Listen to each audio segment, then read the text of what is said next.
तो सभी रेडी हैं आज की क्लास के लिए? आ जाइए। दोनों हाथ नमस्कार मुद्रा में रखें। लंबी गहरी श्वास भरें। आंखों को बंद रखें। गुरु वंदना करेंगे। आप लोग भी उच्चारण कर सकते हैं। गुरुर्ब्रह्मा गुरुर्विष्णु गुरुर्देवो महेश्वराय गुरु।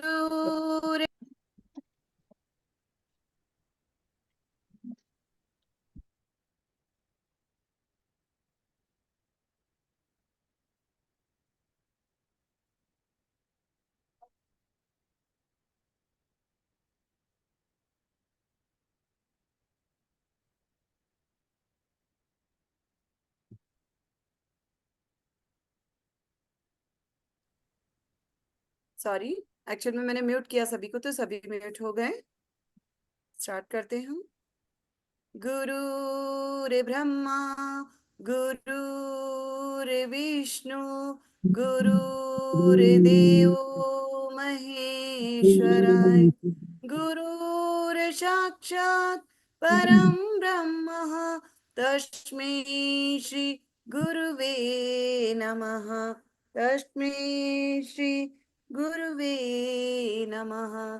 तस्मै श्री गुरुवे नमः। मैं सभी रैकी गुरुओं को प्रणाम करती हूँ। मैं मेरे गुरुजी को प्रणाम करती हूँ। अपने माता पिता को प्रणाम करती हूँ। आपको प्रणाम करती हूँ। आपके माता पिता को प्रणाम करती हूँ। आप जिस विद्या को सीखने के लिए आए हैं उसके लिए मैं आगे आमंत्रित करती हूँ श्वेता जैन को। जय जिनेन्द्र।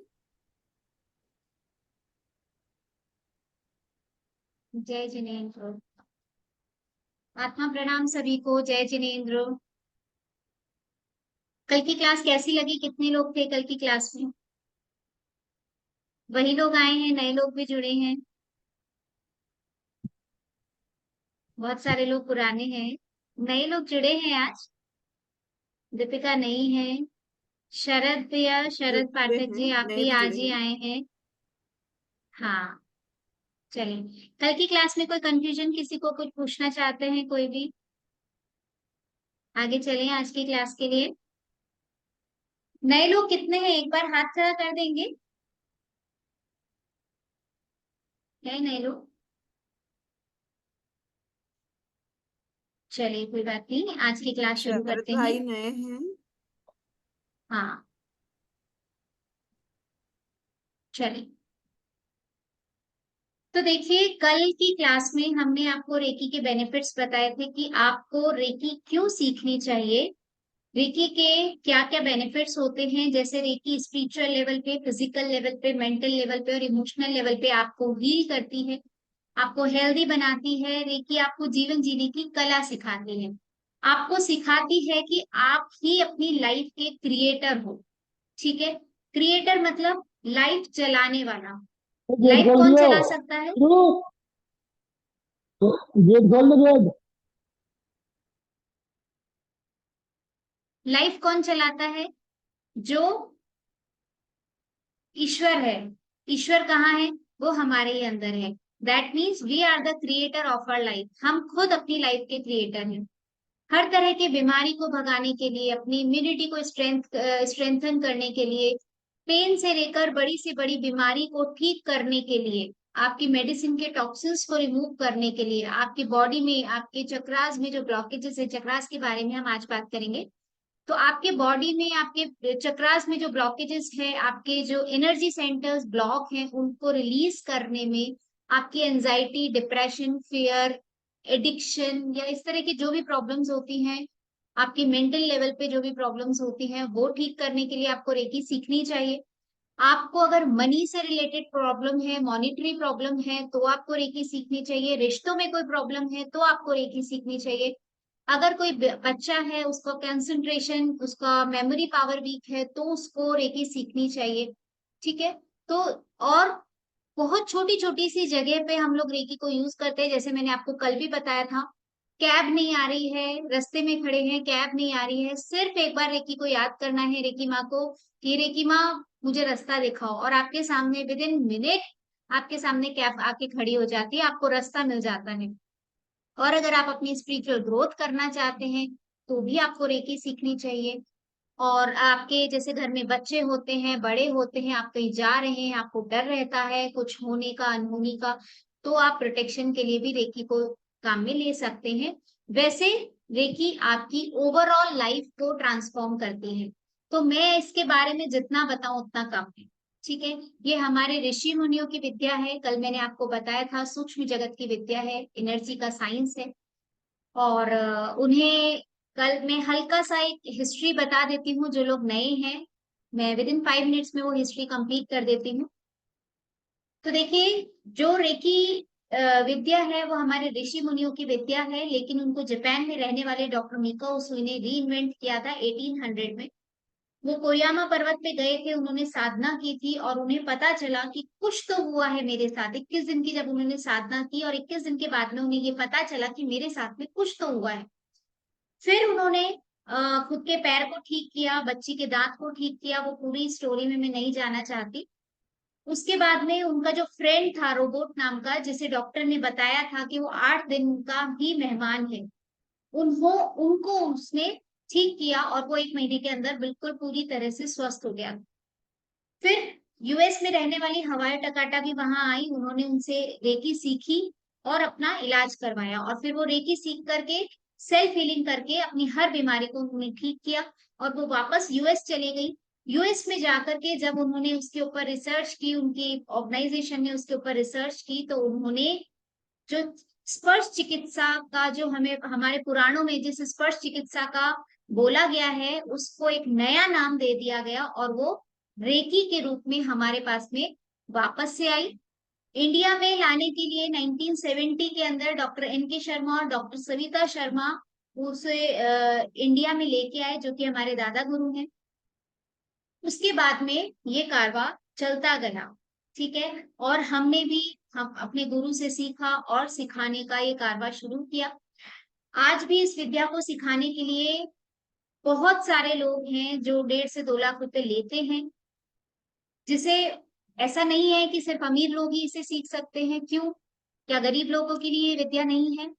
तो इसीलिए सब तक ये विद्या पहुंचनी चाहिए। इसीलिए हम लोगों ने ये संकल्प लिया कि जब तक इस दुनिया में रहेंगे तब तक रेकी फर्स्ट और सेकंड लेवल बिल्कुल फ्री सिखाएंगे। हम लोग उसके कोई चार्जेस नहीं लेंगे, ये संकल्प है हमारा। आगे ऐसा नहीं है कि कभी बहुत ज्यादा लोग हो जाएंगे, हमें लालच आएगा, नहीं, बिल्कुल भी नहीं, हमारा नियम है। 3rd लेवल, 4th लेवल और 5th लेवल के इतना सा अमाउंट लेते हैं, जो कि आपके बच्चों की पॉकेट मनी होती है, जिसमें आप एक ड्रेस खरीद लेते हैं। इतना सा अमाउंट होता है, वो भी जरूरी होता है इसलिए लिया जाता है, अदरवाइज फ्री की चीज की वैल्यू नहीं होती है। मैं आपको अभी भी बता रही हूँ, ईश्वर ने बहुत सारे पत्थर उनके सामने हैं अभी, जो इस विद्या को सीखने आए हैं, लेकिन ईश्वर कुछ ही पत्थर को चुनता है मूर्ति बनाने के लिए। ये मैंने आपको कल बताया था, है ना। तो बहुत कम लोग होते हैं जो आगे तक जाते हैं, और आगे तक जाने के लिए अगर पैसा बाधा बनता है तो हमने उस बाधा को ही खत्म कर दिया है। अब सीखिए ना, अब आपकी शक्ति को पहचानिए ना। ठीक है, तो आपको बहुत ज्यादा फीस नहीं देनी है। ठीक है, और आने वाले टाइम में मतलब ये है, हम लोग का टारगेट है कि अभी हमने 500 लोगों को सिखाया है, हमें 50,000 लोगों को और भी सिखाना है, उससे भी ज्यादा लोगों को सिखाना है, और मुझे पता है रेकी माँ वो जरूर करेंगी। तो जो रेकी विद्या है वो गई इंडिया से है। ठीक है, आप खुली आंखों से जो नहीं देख पाते हो, है ना, वो आप रेकी सीखने के बाद में देख पाते हो। हमारे ऋषि मुनियों ने हमें बताया था कि हमारे पास में त्रिनेत्र है, जो आप बंद आंखों से नहीं देख पाते, वो आप सॉरी, जो आप खुली आंखों से नहीं देख पाते वो आप बंद आंखों से देख सकते हो, लेकिन हम वहां तक पहुंच ही नहीं पाए, और ये साइंस धीरे धीरे लुप्त हो गया। लेकिन आज साइंस इस बात को जानता है, साइंस इसको पीनियल ग्लैंड के नाम से जानता है, मैंने कल भी बताया था। और आपने देखा होगा, बहुत सारे बच्चे हैं, 6-7 साल के बच्चे होते हैं जो आंखों पे पट्टी बांधते हैं और देख लेते हैं। एक बच्ची है, अभी मैं कल परसों ही उसका वो वीडियो देख रही थी किसी चैनल पे, मतलब टीवी चैनल पे डला हुआ था वो वीडियो, मुझे मिलेगा मैं आप लोग के साथ शेयर करूंगी। वो बच्ची आंखों पे पट्टी बांध के उसको मोबाइल में जो फोटो दी जाती है, वो उस फोटो को देख करके उसके पूरा कच्चा चिट्ठा खोल देती है कि वो पर्सन कौन है। सिर्फ पर्सन ही नहीं, अगर आप उसको कोई जगह की फोटो दिखाते हैं, वो उस जगह के बारे में बता देती है। तो ये क्या है? ये क्या कोई शक्ति है? नहीं, आप उसको सुनेंगे, आपने उसने भी कुछ विद्या सीखी है। ठीक है। और वही हमारी भी कोशिश है कि हम लोग भी इस चीज को सिखाएं। हम बहुत जल्दी ये भी कोर्स लाने वाले हैं कि बच्चे आंखों पे पट्टी बांध करके सीखना शुरू करें, पढ़ना शुरू करें, कलर्स पहचानेंगे, लिखा हुआ पढ़ सकेंगे। तो ये जो शक्ति है वो हमारे पीनियल ग्लैंड की ही शक्ति है, जिसे ऋषि मुनि थर्ड आई के नाम से जानते थे। ठीक है, थर्ड आई बोलते थे इसको। अब रेकी जो विज्ञान है उसमें क्या होता है कि मेरे जो मुंह से निकल गया, या मैंने जो इंटेंशन दे दिया, या जो ऊर्जा मेरे हाथों से निकल गई, वो दुनिया के किसी भी कोने में, इवन ब्रह्मांड के किसी भी कोने में जा सकती है। रेकी के 5 लेवल हैं, first, second, third, fourth, fifth.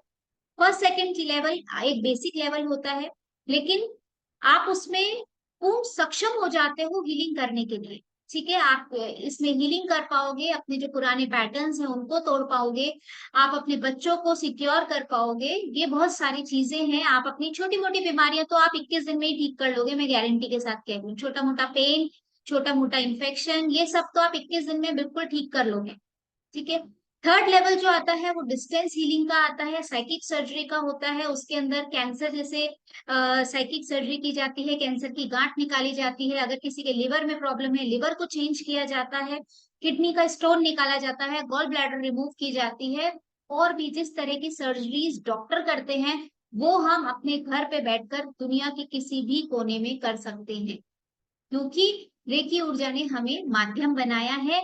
और अब आप भी इस रेकी ऊर्जा के कल माध्यम बनने वाले हैं। वो चीज आप भी कर सकते हैं। फोर्थ लेवल में आता है मैं कौन हूँ। फोर्थ लेवल आपकी स्पिरिचुअल जर्नी स्टार्ट कर देता है। अगर आप में प्यास है कि मैं कौन हूँ, मैं कुछ अलग करना चाहता हूँ, या मैं कुछ अलग करना चाहती हूँ। हम इस संसार में इसलिए नहीं आए हैं कि हम पैदा हो और ऐसे ही जैसे हम पैदा हुए थे और वैसे ही हम मर जाएं। ऐसे इसलिए हमारा जन्म नहीं हुआ है। हमें अपने जन्म की सार्थकता पहचाननी पड़ेगी। और इस कोर्स में जब आप फोर्थ लेवल करते हो तो आपको उस कोर्स की सार्थकता सिखाई जाती है, बताई जाती है। आपको बताया जाता है कि आप कौन हो। आप अपने खुद के रहस्यों को जानते हैं कि मेरे अंदर क्या रहस्य है, ब्रह्मांड के रहस्यों को जानते हैं। कि अगर मैंने आपसे पूछा कि आप कौन हो, आप कहेंगे कि मैं श्वेता हूँ, लता हूँ, या जो भी आप नाम बोलेंगे। मैंने आपसे पूछा आपका डेट ऑफ बर्थ क्या है, आप बता देंगे कि मेरा डेट ऑफ बर्थ 1 अप्रैल जो भी है। लेकिन क्या ये आपका एक्चुअल जन्म है? क्या ये आपकी इस जन्म की, ये जो आपने बताया आपका नाम और आपकी डेट ऑफ बर्थ, क्या आप यही हैं? एक बार अपने आप से पूछ के देखिए, क्या मैं यही हूँ? मैंने पूछा आपका हाथ, आपका पैर, तो ये आपका है। आप कौन हो? ये किसका है सब? लेकिन ये जो आपने मुझे बताई डेट ऑफ बर्थ, जो बताई, जो आपका नाम बताया, ये इस जन्म की पहचान है। आपके इस जन्म का आधार कार्ड है ये। ठीक है। आपका जो भी नाम है वो आपको 12 दिन के बाद में मिलता है। पता है आपको 40 दिन के बाद में मिलता है, कई लोगों को 12 दिन बाद में मिलता है, कई लोगों को 40 दिन बाद में मिलता है। और जो आपकी डेट ऑफ बर्थ है वो एक्चुअल में नहीं है, क्योंकि आप उस दिन बॉर्न नहीं हुए हो। आप कब बॉर्न हुए? अब आप मुझे बताओ, अगर आपकी डेट ऑफ बर्थ 1 अप्रैल है, तो आप मार्च में कहाँ थे? आप फरवरी में कहाँ थे? आप जनवरी में कहाँ थे? क्या आप मृत थे उस समय? नहीं, आप में जीव था। आप भले ही माँ के गर्भ में थे, लेकिन आप थे। लेकिन उस समय उसको कौन जानता था? क्या उसको आपकी माँ जानती थी? क्या उन्होंने आपका नामकरण किया था? उनको ये भी नहीं पता कि वो लड़का है या लड़की है। ये लड़का लड़की ये सब चीजें क्या है, ये बॉर्न होने के बाद में, ये आपके इस जन्म की पहचान है। ठीक है। अगर मैं कहूँ आपकी माँ से आप ये पूछ के बताएं कि आपकी माँ के गर्भ में आप कब आए थे, तो वो भी नहीं बता सकते। तो ये डेट सही हुई क्या? आपकी डेट ऑफ बर्थ ये सही है? क्या वही आपकी डेट ऑफ बर्थ है जो आप पहचान नहीं पा रहे हैं, आपकी माँ नहीं पहचान पा रही है? नहीं, ये आपकी डेट ऑफ बर्थ नहीं है। आप वहां थे एक एनर्जी के रूप में। आप अभी हो एनर्जी के रूप में ही हो, हमें पता नहीं है। ठीक है, हमें सिर्फ एक शरीर लिया है हमने, हम यहाँ से मरेंगे, किसी और जन्म, कहीं और जन्म लेंगे, वहां पे दूसरा शरीर धारण करेंगे। लेकिन मैं कौन हूँ? मैं आज मनुष्य जन्म में हूँ, मैं कल हो सकता है कि एक त्रियंश के जन्म में, मतलब कोई जानवर बन के बॉर्न हूँ। वो मेरे कर्मों पे डिपेंड करता है, मैं क्या सोचती हूँ, मैं क्या बोलती हूँ, ये मैं आपको आगे बताने वाली हूँ। तो ये हमारे कर्मों पे डिपेंड करता है कि हम कौन सा शरीर धारण करते हैं। लेकिन हम कौन सा शरीर धारण करते हैं, तो हम कौन हैं? आप शरीर धारण कर रहे हैं, शरीर ले रहे हैं आप। ये शरीर, मेरा हाथ, मेरा पैर, मेरा सिर, ये मेरा है। अब मैं कौन है ये हम नहीं जानते। ठीक है, तो ये जानना ही रेकी में आपको सिखाया जाता है कि आप ये कैसे जानेंगे। ये 4th लेवल में सिखाया जाता है आपको। और 5th लेवल की तो आप एक्चुअली में कल्पना भी नहीं कर सकते। 5th लेवल वो। तो धीरे धीरे जब ये आप 5 लेवल करने लगते हैं, तब आपको मैं कौन हूँ, आपको अपने इस जन्म की सार्थकता पता चलती है कि आपके जन्म की सार्थकता क्या है। ठीक है, तो रेकी सीखने के बाद में जब आप इस सार्थकता को जान जाते हैं, तो आप भूत से, ग्रहों से, बीमारी से, वायरस से, ये किसी तरह का डर आपके दिमाग में रहता ही नहीं है। आपके मन में जितने भी नेगेटिव पैटर्न्स है वो वहां से चले जाते हैं। वरना ईश्वर के बच्चे हैं हम, क्या हम गरीब हो सकते हैं? अगर मेरे पिता राजा रहेंगे, तो क्या मैं गरीब हो सकती हूँ क्या? तो मेरे पिता तो वो ईश्वर हैं, उनके पास में असीमित शक्तियां हैं। तो क्या मैं गरीब हो सकती हूँ? क्या मुझे डरना चाहिए किसी भी चीज से? नहीं, क्योंकि मेरे पिता, परम पिता परमात्मा, वो ईश्वर है, वो ऊर्जा है। जो ऊर्जा सिर्फ शरीर धारण करती है, जबकि ऊर्जा वही चल रही है। ठीक है, तो ये चीज हम सीखते हैं। अब ये कैसे सीखते हैं? रेकी में आप खुद की पहचान करते हैं और आप देखेंगे कि बाहर कुछ है और अंदर सब कुछ है। बाहर एक्चुअली में हम जो ढूंढ रहे हैं वो बाहर कुछ भी नहीं है। बाहर जो हम ढूंढ रहे हैं वो अलग चीजें हैं। ठीक है, वो मटेरियलिस्टिक वर्ल्ड है हमारे सामने, लेकिन एक्चुअल में हम क्या है, वो हमारे भीतर है। और ये सब चीजें आपको कहाँ से आती है? ये सब चीजें आपको आती है मेडिटेशन से। और मेडिटेशन से आपको जोड़ के रखना है। अगर आप मेरा हाथ नहीं छोड़ते हो, तो 5th लेवल तक आपको हाथ पकड़ के लेके जाऊंगी, आपको मेडिटेशन से जोड़ के रखूंगी, आपको आपकी पहचान करवाने का जिम्मा मेरा है। ठीक है, 2nd लेवल तक आप अपना खुद का उपचार कीजिए, अपने परिवार का उपचार कीजिए। और अगर आप ये सब देखना चाहते हैं, तो 1st लेवल अभी सीखिए। आप ट्राई कीजिए कि एक्चुअल में क्या ये सब चीजें होती भी है, क्योंकि बहुत सारे लोग होते हैं जिनको इस चीज का क्वेश्चन मार्क होता है दिमाग में कि क्या ये सब चीजें एक्चुअल में काम करती भी है नहीं। ठीक है, अब देखते हैं कि उपचार करते कैसे हैं। मैंने कल आपको बोला था उपचार करने के लिए आपको 3 मैजिकल वर्ड्स बोलने पड़ते हैं सिर्फ, और अपना हाथ रखना होता है और उपचार हो जाता है। अब वो उपचार होता कैसे है? जो ये वर्ड्स जानता है वो एक रेकी साधक को बोलने पड़ते हैं, वो वर्ड्स उस रेकी साधक को बोलने पड़ते हैं। और वो शब्द क्या है, अभी मत लिखिएगा, मैं आपको पूरा प्रैक्टिकल करवाऊंगी। वो शब्द हैं, हे रेकी शक्ति, प्रवाहित हो, प्रवाहित हो, प्रवाहित हो। उपचार करने की ऊर्जा प्रदान करो, प्रदान करो, प्रदान करो। आपका दिल से, मन से बहुत बहुत धन्यवाद, धन्यवाद, धन्यवाद। बस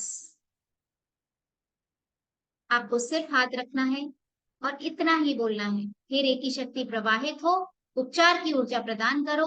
आपका बहुत बहुत धन्यवाद। रेकी बहुत स्मार्ट एनर्जी है, उसे पता है उसे कहाँ जाना है। ठीक है, रेकी कौन है? अब मैं आपको ये बोल रही हूँ कि आप उस पे विश्वास करो। आप अपनी माँ पे विश्वास करते हो, सब लोग करते हैं। मैं बोलती हूँ रेकी को अपनी माँ बना लो। हमने अपनी रेकी को माँ बना रखा है। हमारी 2 माँ है, एक जन्म देने वाली और एक ये ऊर्जा जो ऊर्जा है रेकी, वो आपकी माँ है। और आप एक बार अगर उन्हें याद करोगे, फिर देखो वो आपके लिए सब कुछ करने को तैयार है। वो हर चीज से लड़ जाती है आप लोगों के लिए। वो आपकी माँ करती है नहीं करती, सबकी माँ करती है। बस आपको करना क्या है, अपनी माँ पे विश्वास रखना है। आपकी अगर माँ पे आपका विश्वास होगा, और अगर आपके साथ में आपकी माँ है, तो मानो आपने सब कुछ जीत लिया, आप एक क्रिएटर बन गए अपनी लाइफ के। आपने आवाज लगा दी और वो आ जाएंगी। आपकी माँ बहुत इंटेलिजेंट है, आपको सिर्फ मीडिएटर बनाती है ये ऊर्जा। आप एक मीडिएटर हैं, आपको सिर्फ हाथ रखना है, जहां पे जरूरत होगी वो अपने आप आएंगी, वो प्रवाहित होंगी, आपके शरीर को माध्यम बनाएंगी और उस जगह चली जाएंगी जहां उनको जाना है ना? बहुत इजी, इजी लग रहा है ना सबको? बहुत कुछ नहीं है, सिर्फ यही है। लेकिन उसके लिए हमें एक मिट्टी का घड़ा बनना पड़ेगा। मिट्टी का घड़ा कैसा होता है? मिट्टी बहुत कच्ची होती है, करेक्ट? जब वो कच्ची मिट्टी को हम पकाते हैं, तब जाकर के वो मिट्टी पानी को ठंडा रखने लायक बनती है। आपको अब पकना है, ठीक है? आपको खुद को पकाना है। जब तक आप मिट्टी का मजबूत घड़ा नहीं बनेंगे, तब तक पानी ऐसे ही निकल जाएगा। अभी आप हाथों को रब करें, जब सॉरी जब सर्दियां होती है तो हम हाथों को रब करते हैं ना? हाथों में गर्मी आ जाती है, वो क्या है? वो ऊर्जा है। लेकिन हमें पता ही नहीं है कि वो ऊर्जा है। अभी वो आपके हाथों में आपको फील नहीं होगी बहुत अच्छे से, सिर्फ गर्माहट आएगी, क्योंकि आपने दो चीजों में घर्षण पैदा किया है, दो हाथों में घर्षण पैदा किया है, इसलिए वो गर्म होंगे ही होंगे। लेकिन एक्चुअली वो गर्म क्यों होते हैं? उस ऊर्जा की वजह से। बट हमें पता नहीं कि वो ऊर्जा काम कैसे करती है, हम उसके बारे में नहीं जानते, इसीलिए हम लोग उस चीज को, उस ऊर्जा को यूज नहीं कर पाते। ठीक है? तो देखिए, आपको जो दिख रहा है ना? जैसे आ, अगर मैं आपको कहती हूँ कि मैंने अपने हाथों को रब किया और मेरे हाथों से ऊर्जा निकल रही है, तो क्या आपको ये ऊर्जा दिख रही है? किसी को दिख रही है ये ऊर्जा? नहीं दिख रही है ना? मैंने बोला हवा, हवा आपको दिख रही है क्या? नहीं दिख रही है, बट फिर भी है। मैंने आपको बोला ये पंखा कैसे चल रहा है? आपने बोला बिजली से चल रहा है। क्या आपको बिजली दिख रही है? नहीं दिख रही है। आप बिजली के तार को भी खोल देंगे ना, तो वहां पे तार दिखेंगे, वो बिजली नहीं दिखेगी। ठीक है? तो ये जो ऊर्जा है वो भी इसी तरीके से है, ये आपके हाथों से निकलना शुरू हो जाती है। और जब आपका ये निकलती कब है? जब आपका शक्तिपात होता है। ठीक है? आप पंखा लगाएंगे नहीं तब तक आपको बिजली का पता नहीं चलेगा। आप किसी सॉकेट में जब तक लट्टू नहीं लगाएंगे, जब तक बल्ब नहीं चलेगा, आपको उस लाइट का पता नहीं चलेगा। ठीक है? देखो कैसे होता है ये सब। जैसे सपोज ये लैपटॉप है, इसमें कैमरा है, एक माइक है। ये कैमरा जनरेट कर रहा है इलेक्ट्रॉनिक मैग्नेटिक फील्ड जो होती है, वो एनर्जी जनरेट कर रहा है। जो माइक है वो एनर्जी जनरेट कर रहा है। ये जो एनर्जी होती है वो कहाँ जाती है? वेव्स बन के सैटेलाइट में जाती है। क्या ये दिख रही है आपको एनर्जी? नहीं दिख रही है। ये जो एनर्जी होती है वो वेव्स बन के सैटेलाइट में जाती है। सैटेलाइट से आप जहां रहते हो वहां के टावर में आती है, और वहां से आप तक आती है, आपके फोन, आपके लैपटॉप तक आती है, और आप मुझे देख पा रहे हो, मुझे सुन पा रहे हो, है ना? तो ये होता कैसे है? हमारी बॉडी भी उसी तरीके से काम करती है। हमारी बॉडी के बाहर एक आउटर लेयर होती है, जिसके बारे में मैं आज आपको बताने वाली हूँ। उसे ऑरा कहते हैं। ऑरा जो होता है वो हमारा इलेक्ट्रॉनिक मैग्नेटिक फील्ड होता है, जो कि वेव्स में कन्वर्ट होता है, जो आपको दिखाई नहीं देता है। और जब ये एनर्जी जो होती है वो हमारे ऑरा से टकराती है, ऑरा से टकरा के हमारे चक्रों में जाती है और हमें प्रॉब्लम्स देती है। हमारी बॉडी में वैसे 124 चक्र हैं, ठीक है? लेकिन हर चक्र के बारे में आप नहीं जान सकते। अभी जब आपको सेल्फ हीलिंग करने के लिए मैं 21 डेज की जो मेडिसिन दूंगी, वो आपके 124 चक्रास को हील करने के लिए। 124 तो बहुत सारे होते हैं, बट जो हमारे मेजर चक्रास होते हैं वो 24 होते हैं, मतलब 48 होते हैं। आप अपने दोनों हाथों से उन 24 चक्रास को हील करते हैं तो आपके 48 पॉइंट्स हील होते हैं। बाकी मेजर जो हमारे एनर्जी सेंटर्स होते हैं वो 7 होते हैं, वो 7 चक्र होते हैं जो कि हमारी बॉडी में मेजर रोल प्ले करते हैं। ठीक है? देखिए, मैं आपको ये बोल रही हूँ कि आप 124 चक्रास को याद मत रखिए। ठीक है? आपके सपोज आप किसी को इनविटेशन देने जाते हैं, घर में 10 मेंबर हैं, आप क्या इनविटेशन देते हैं और किसको देते हैं? घर का जो मुखिया होता है आप उसी को इनविटेशन देते हैं, आप उन्हीं को बोलते हैं कि आप हमारी शादी में आइएगा, सबको लेके आइएगा, बोलते हैं, हम लोग यही करते हैं। तो सेम चीज है, हमें सिर्फ अपने मेन एनर्जी सेंटर्स को ध्यान रखना है। अगर हमारे मेन एनर्जी सेंटर्स को हमने बोल दिया, इनविटेशन दे दिया, तो वो अपने साथ में अपने पूरे परिवार को लेके आए। समझ रहे इस चीज को? तो सेम चीज है, हमारे जो 7 चक्रास हैं, वो मैं अभी आपको बताती हूँ 7 चक्रास कैसे होते हैं। तो अगर हमने इन 7 चक्रास पे अगर अपना फोकस कर लिया, इन 7 चक्रास को हमने क्लीन कर लिया, इन 7 चक्रास को अगर हमने चार्ज कर लिया, तो आपको कोई बीमारी नहीं आएगी, ये मैं आपको बोल सकती हूँ। और ये सब चक्रास जो होते हैं वो अलग अलग चीज के लिए होते हैं, वो भी मैं आपको बताती हूँ। देखिए 7 चक्रास जो होते हैं उसमें सबसे पहला जो होता है वो मूलाधार चक्र होता है। मूलाधार जो चक्र है, इसके नाम से आपको पता चल रहा होगा, ये हमारे जीवन का आधार है। अब ये अगर जीवन का आधार है मतलब हमारा जो पैसे से रिलेटेड जो भी प्रॉब्लम होता है, लोग पैसे नहीं देते हैं, लोग पैसे खा जाते हैं, मतलब रोटी कपड़ा मकान, अगर हम मटेरियल वर्ड की बात करें तो रोटी कपड़ा मकान जो हमें मिलता है वो हमारे मूलाधार चक्र से मिलता है। अगर आपका ये मूलाधार चक्र बैलेंस रहता है तो आपको इन चीजों की कभी भी प्रॉब्लम नहीं आती है। रोटी कपड़ा मकान आप किससे खरीदते हैं? पैसों से खरीदते हैं। तो अगर आपका ये चक्र बैलेंस रहता है, एक्टिवेट रहता है, एनर्जाइज रहता है, तो आपको इस तरह की कोई भी प्रॉब्लम नहीं आती है। देन आता है आपका स्वादिष्टान चक्र। स्वादिष्टान चक्र जो होता है वो आपकी क्रिएटिविटी के लिए होता है, एक ऊर्जा को नया रूप देने के लिए होता है। जब एक बेबी बॉर्न होता है तो उसके लिए भी ये स्वादिष्टान चक्र ही रिस्पॉन्सिबल होता है। या फिर जब आपकी ऊर्जा ऊपर की तरफ बढ़ती है, दो तरीके से हमारा नया जन्म होता है। एक तो होता है जब एक बेबी बॉर्न होता है, ठीक है, तो उसको बॉर्न होने में जो ऊर्जा काम में आती है वो हमारे सैक्रल चक्र की ऊर्जा होती है। या फिर जब आप अपना आध्यात्मिक विकास करते हैं या फिर आप एक नया जन्म की ओर जाने लगते हैं, तब भी वही ऊर्जा आपके काम में आती है। ये जो ऊर्जा होती है वो क्रिएटिविटी की ऊर्जा होती है, एक नया जीवन देने की ऊर्जा होती है। देन आता है आपका सोलर प्लेक्सस चक्र, मणिपुर चक्र। अब मणिपुर चक्र जो होता है वो हमारे होता है आसपास की सराउंडिंग्स के लिए।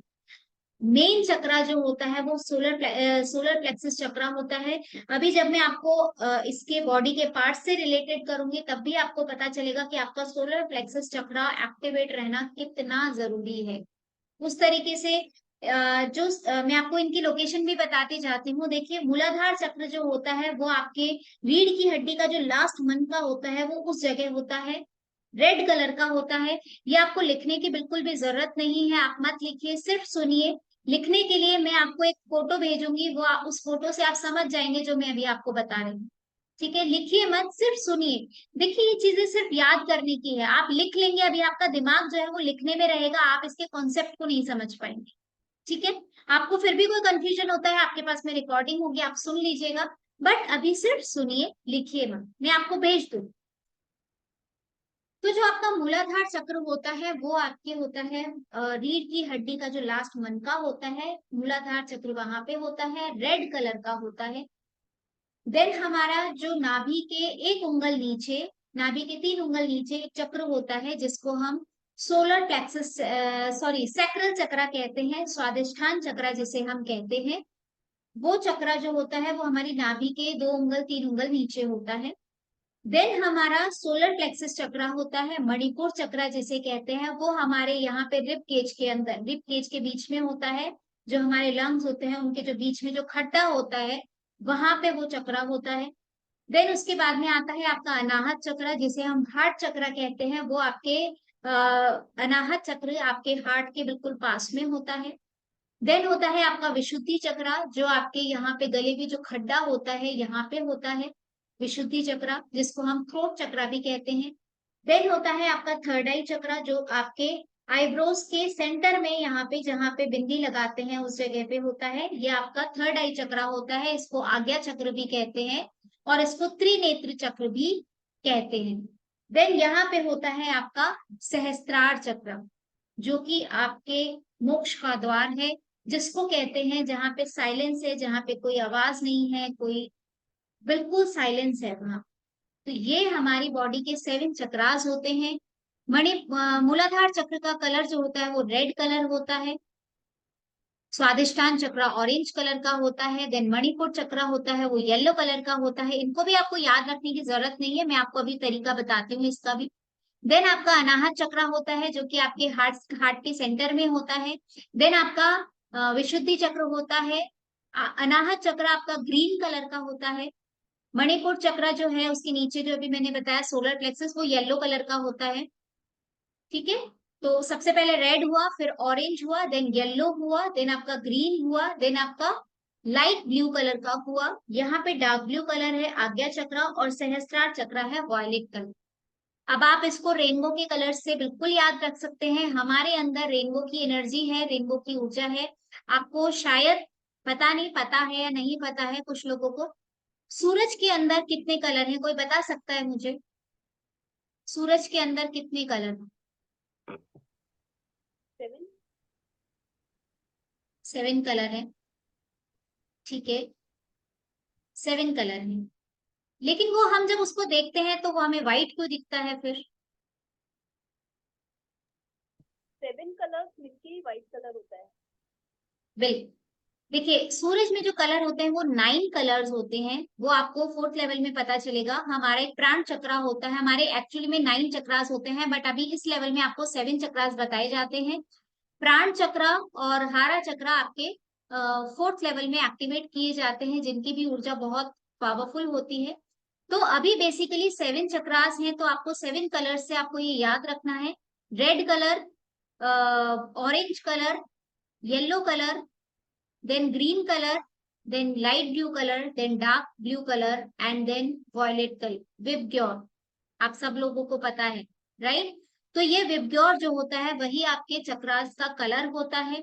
चक्रास की लोकेशन मैंने आपको बता दी है, बट स्टिल मैं आपको एक बात बता देना चाहती हूँ। बहुत से लोगों को कंफ्यूजन होता है, मैंने यूट्यूब पे एक वीडियो भी डाल रखा है। बहुत सारे लोगों को कंफ्यूजन ये होता है कि हम अपने चक्रास के नाम याद नहीं रख पाते, हम उनके कलर याद नहीं रख पाते, हम उनकी लोकेशन याद नहीं रख पाते, और इस वजह से हम अपनी साधना में अटक जाते हैं और हम आगे बढ़ते ही नहीं है, क्योंकि हमें याद ही नहीं होता है।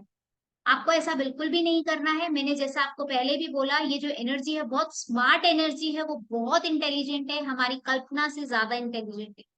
आपको सिर्फ इंटेंशन देना है, वो ऊर्जा वहां जाएगी और अपना काम करेगी। धीरे धीरे जब आप इसकी प्रैक्टिस करते हो तो आपको वो चक्र के नाम और उसके जो बॉडी पार्ट्स हैं वो सब चीजें अपने आप याद हो जाती हैं। आपको अलग से याद करने की जरूरत नहीं है। और कलर्स को तो याद करने का तरीका मैंने आपको बहुत इजी बता दिया है। आप अपना रेनबो कलर्स ध्यान रखो, आपको चक्रास के नेम, चक्रास के कलर याद हो जाएंगे।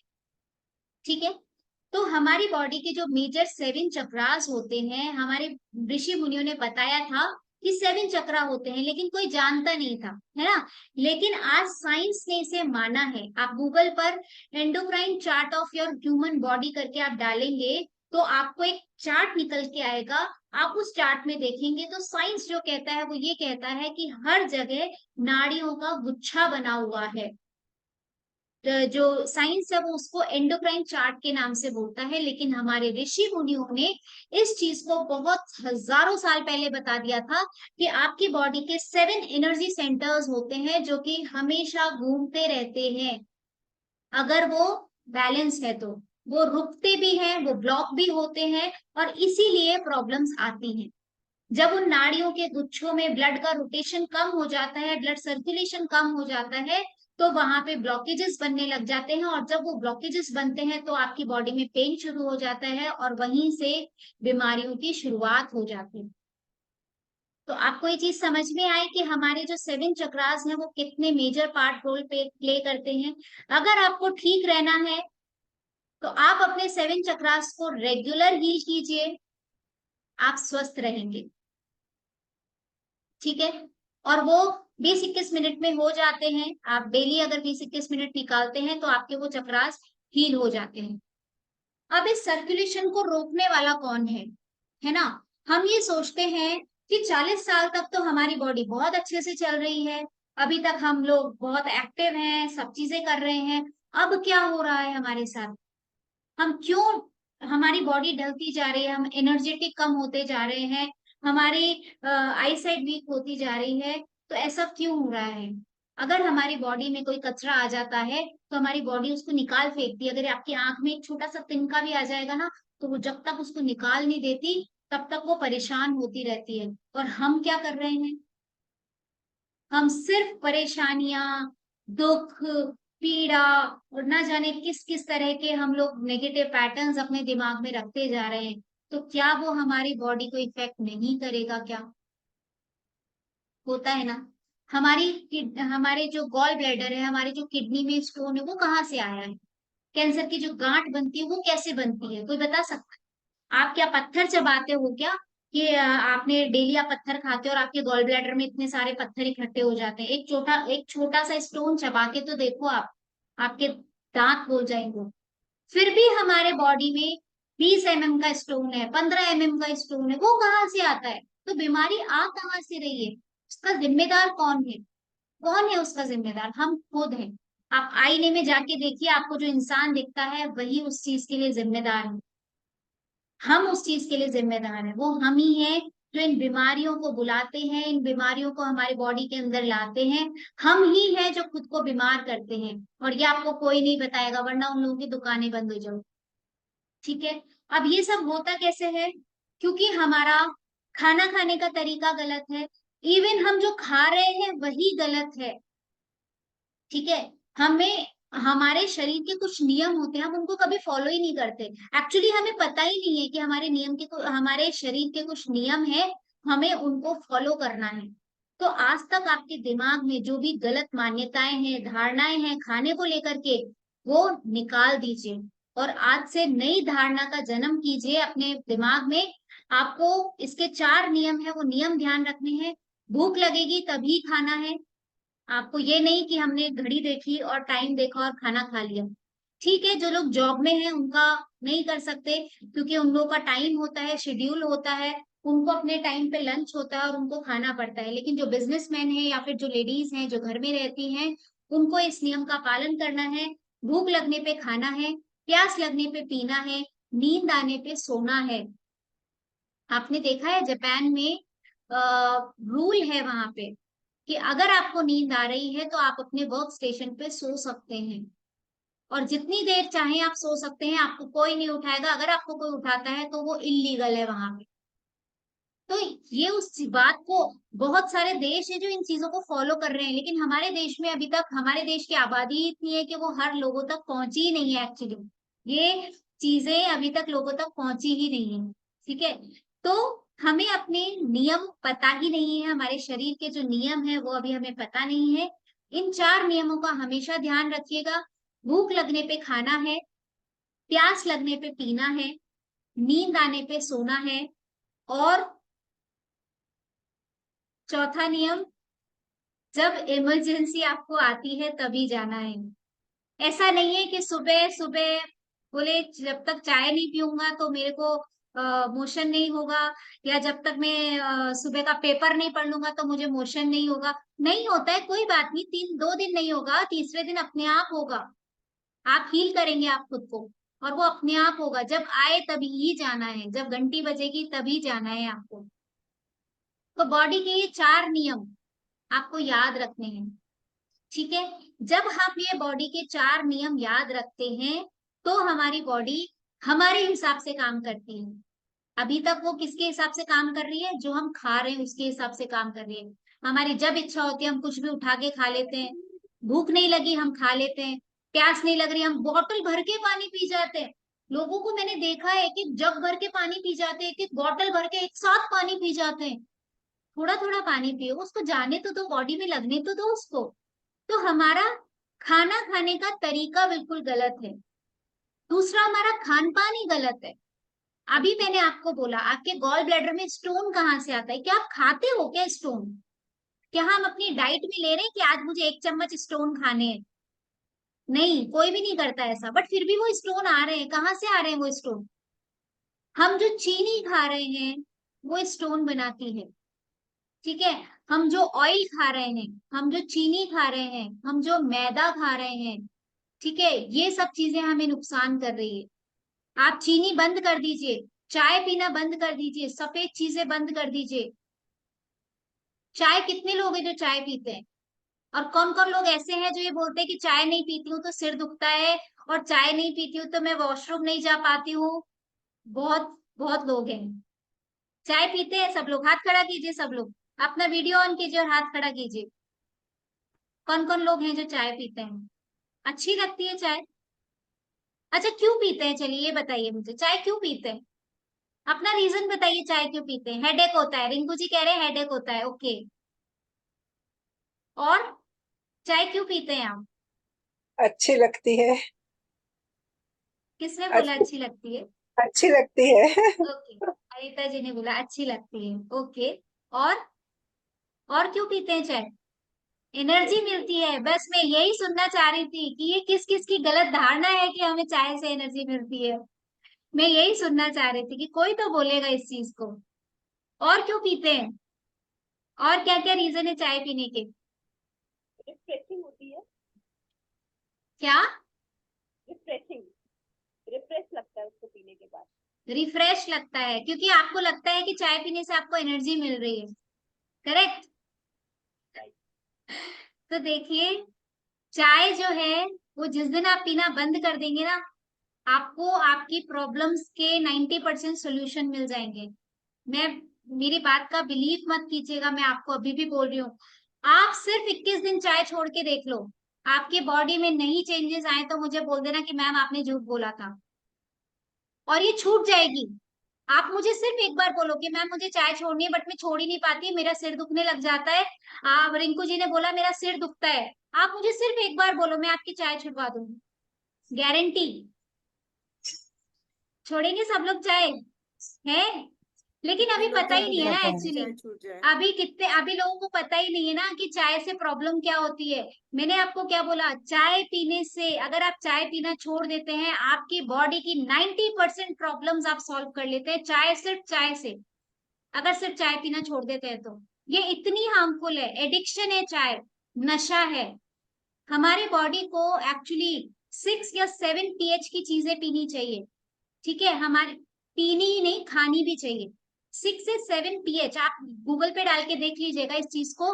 पीएच होता है जिसकी हमारी बॉडी को नीड होती है, और हम 6 7, बल्कि 7 से ऊपर ही पीना चाहिए हमें।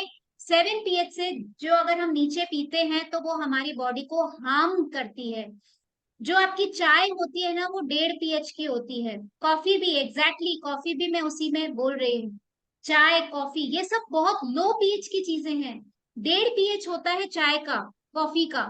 और जो कोल्ड ड्रिंक आप पीते हैं वो 2 pH की होती है, 2.5 pH की होती है। अब आप सोच लीजिए, मैंने आपको क्या बोला, अगर हम 7 pH से कम की चीजें खाते हैं, पीते हैं, तो वो हमारी बॉडी को इतना हार्म करती है कि आप सोच नहीं सकते। लोग बाग वीगन की तरफ मूव होते जा रहे हैं। वो क्यों हो रहे हैं? उनको पता है वो कम पीएच की चीजें हैं, ठीक है? शुगर जो है, देखिए सबसे पहले आपको चाय छोड़नी है। बहुत मुश्किल है मैम, कैसे छोड़ेंगे? बिना शुगर के पिए, वेरी गुड। मैं कह रही हूँ चाय ही प्रॉब्लम है, शुगर तो मैं छुड़वाऊंगी आपकी। चाय खुद ही प्रॉब्लम है। आप रास्ते मत निकालिए, गलियां मत निकालिए, छोड़ना है। अगर कुछ पाना है तो कुछ खोना है, रिंकू मैंने जी कल भी कुछ ये बोलना बात बोली चाहती है? थी। रिंकू जी कुछ हाँ बोलना रिंकू जी। चाहती है, एक बार बता दीजिए, बोलिए। मैम, मेरे हाँ जी। हस्बैंड चाय नहीं पीते, कोल्ड ड्रिंक नहीं पीते, कॉफी नहीं पीते, और फिर भी उनको स्टोन की प्रॉब्लम है। चीनी खाते हैं, और मीठा खाते हैं? मीठा तो जैसे चीनी नहीं खाते, जैसे कुछ मीठा बनता है आपको पता बहुत है कम। लिक्विड शुगर सबसे ज्यादा नुकसान करती है, पता है आपको? लिक्विड शुगर नहीं लेते। नहीं वो लिक्विड शुगर नहीं, दुकान मिठाई से में जो मंगवा लिया डलती है था। वो लिक्विड शुगर ही तो है। मिठाई में जो आप खाते हैं वो क्या भैया का है? जाने का लिक्विड मतलब शुगर आधा ही है। घंटा, 1 2 घंटे। मीठा जो है ना, वो हमारे बॉडी में स्टोन बनाता है, गॉल और ब्लैडर में, गैस्ट्रिक किडनी में प्रॉब्लम जो स्टोन्स बनाता बहुत है। ध्यान देता गैस्ट्रिक है। प्रॉब्लम भी गैस्ट्रिक मैदा से। मैदा, मैदा नहीं खाते, मैदा। बहुत मैदा कम। जो है, देखिए सुनिए मेरी बात, मैं आपको 5 चीजें ऐसी बता रही हूँ आप खुद नोटिस कर लीजिएगा कि आपके हस्बैंड इनमें से किस चीज का इंटेक करते हैं। तो इसको कभी ये नहीं 5 खाना है। चीजें तो आप देखिए, जितना छोड़ के चलेंगे उतना अच्छा है। बॉडी आपकी है, अपनी बॉडी से प्यार नहीं करेंगे तो कुछ भी नहीं है। ठीक है, मैं अगर जबरदस्ती बोलूंगी कि मुझे जहर दो जहर दो जहर दो और मैं जहर को लेती रहूंगी तो मेरी, देखो हमारी जो बॉडी है, मैंने कल आपको एक बात बोली थी, मैंने बोला था कि स्वस्थ रहना, खुश रहना, हैप्पी रहना, निरोगी रहना हमारा जन्म सिद्ध अधिकार है। लेकिन हमने कुछ आदतों की वजह से अपने आप को, अपने शरीर को ऐसा बना लिया है, वरना शरीर हमारा जो है ना, मरते दम तक अच्छे से काम करना चाहता है। आप ये कहते हो, आपने क्या बोला, चाय पीने से हमें एनर्जी मिलती है। मैं आपको 5 चीजें ऐसी बता रही हूँ जो तो छोड़नी ही छोड़नी चाहिए। ठीक है, कभी कभी लेते हैं, कोई बात नहीं, धीरे धीरे उसको बिल्कुल खत्म कर दीजिए। बहुत सारी चीजें हैं हमने रिप्लेस कर ली है, कुछ चीजें हैं हम करने वाले हैं और हो रही हैं। ठीक है, देखिए, शुगर जो होती है वो आपकी लिक्विड शुगर है, लिक्विड शुगर आपको बहुत नुकसान करती है। चाय है, चाय आपको बहुत ज्यादा नुकसान करती है, बहुत एक्सट्रीम नुकसान करती है। देन आता है मैदा, मैदा आपको बहुत नुकसान करती है। देन आता है तेल, जो हम रिफाइंड ऑयल सोचते हैं ना कि रिफाइंड ऑयल बेस्ट होता है, वो तेल आपको बहुत नुकसान करता है। आप सोच नहीं सकते, पाम ऑयल जो होता है वो बहुत नुकसान करता है, जबकि मोस्टली ऑयल्स में वही पाम ऑयल मिलाया जाता है। और एक पका हुआ भोजन, हम जितना रॉ खाते हैं, आपको पता है हम लोग शाम को भोजन नहीं करते। कभी ठीक है, कहीं खाना खाने जाना है तो भले ही कर लेते हैं, बाकी घर में रहते हुए शाम का भोजन नहीं करते, सिर्फ सैलेड खाते हैं। हमारी बॉडी को एटलीस्ट 16 आवर्स का गैप चाहिए।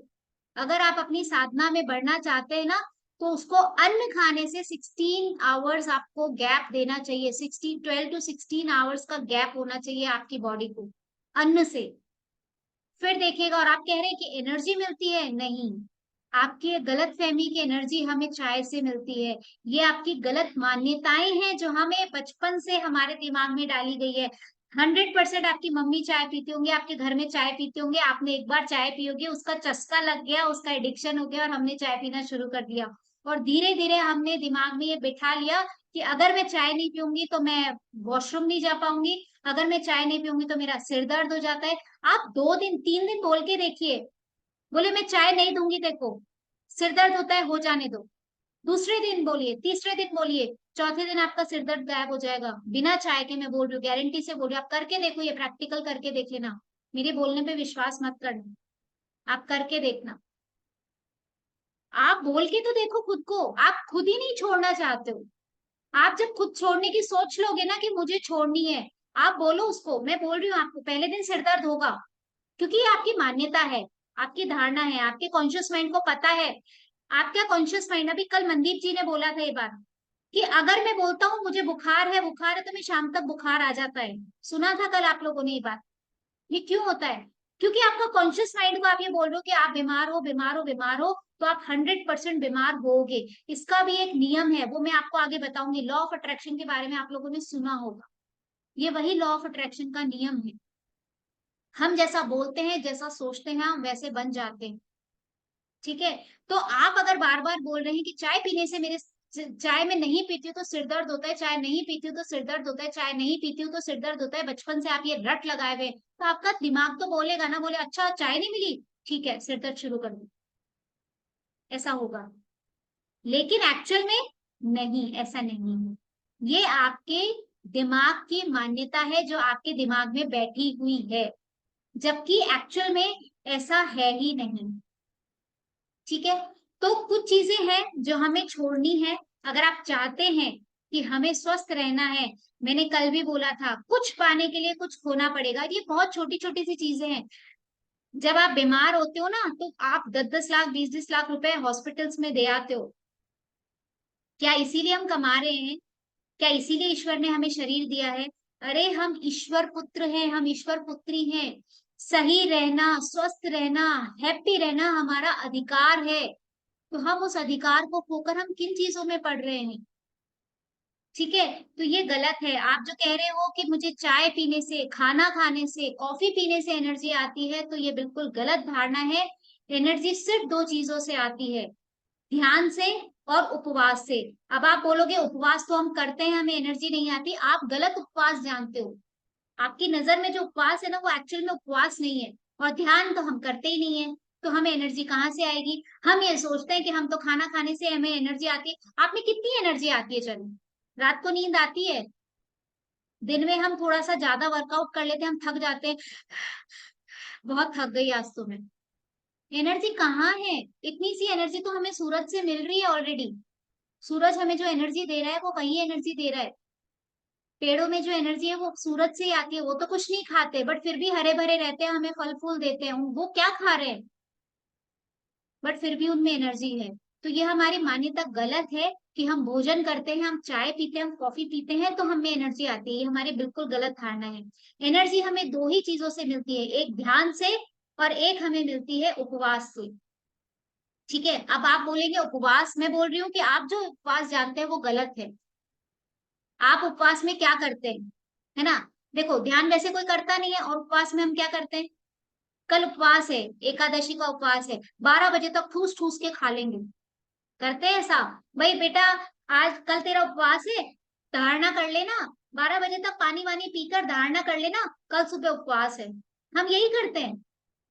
आपकी बॉडी को पता है क्या, 12 बज के 1 मिनट पे आपका उपवास शुरू हो जाता है, लेकिन खाना तो आपके पेट में भरा पड़ा है, आपने ठूस ठूस के खाया, बोले कल तक मुझे भूख नहीं लगनी चाहिए। ये उपवास है? नहीं, खाना तो पड़ा है ना आपके पेट में। पानी हम पिएंगे नहीं, हम वॉशरूम जाएंगे नहीं, वो पड़ा रहेगा पेट में, इसलिए हमें भूख नहीं लगती। ये हमारी मान्यता है, जो कि गलत है। ठीक है, उपवास का एक्चुअल में मतलब, अच्छा एक बात बताओ, आप उपवास करते हो, कौन देख रहा है आपको, आप उपवास कर रहे हो? आपको पता है खाली। आप चोरी से किचन में जाके कुछ खाया होगे ना, आप बोलोगे ओ सॉरी, मेरा तो उपवास था, मैं तो भूल ही गई, मुझे खाना नहीं था, सॉरी सॉरी सॉरी। किससे सॉरी बोल रहे हो? सिर्फ खुद के दिमाग को समझा रहे हो आप। भगवान खुश नहीं होते इससे।